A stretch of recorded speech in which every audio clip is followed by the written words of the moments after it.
Gandang umaga mga kabaka. Welcome to my channel. Panibagong video na naman po ito. Panibagong vlog na naman. Share ko lang po itong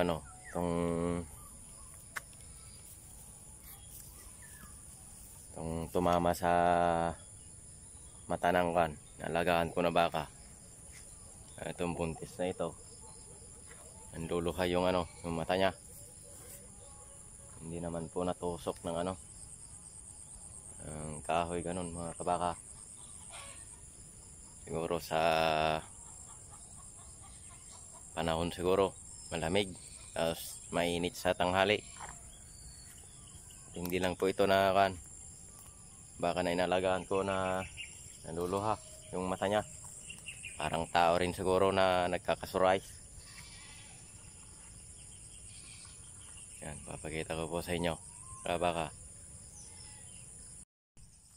Ito, mga kabakaw.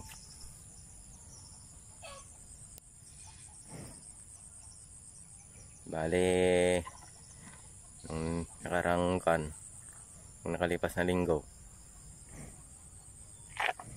kanang mata niya. Tapos ngayon, kaliwa naman. Yung dalawang maliit na baka na kan alagaan ko, ganito rin, naluluha din yung mata nila. Kahit na mayroong tayong sakit, kailangan po natin mag-update sa ating YouTube channel.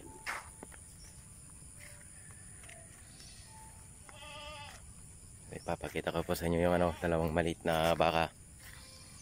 Naluluha din yung nagluluha yung mata nila.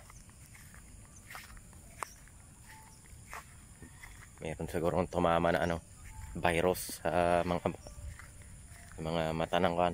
Nalagaan ko na baka. Pero wala po akong binigay na kan na gamot. Hayaan ko lang. Hirap naman pong mag-experiment.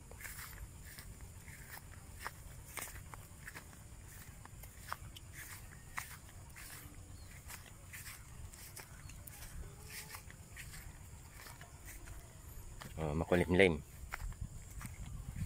yung araw na ito mga kabaka.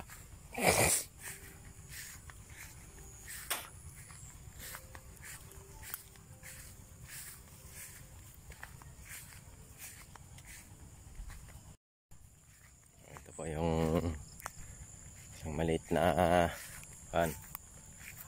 nalagaan ko na baka. Yan, pansin po ninyo yung mata niya, luluha. Pero matakaw naman po sila kumain.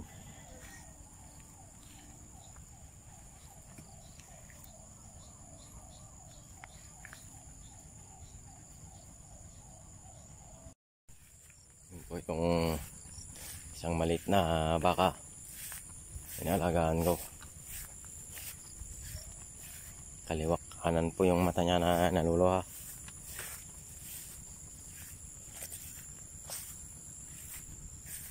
Yung ginamot ko noon na tay. Simpo ninyo.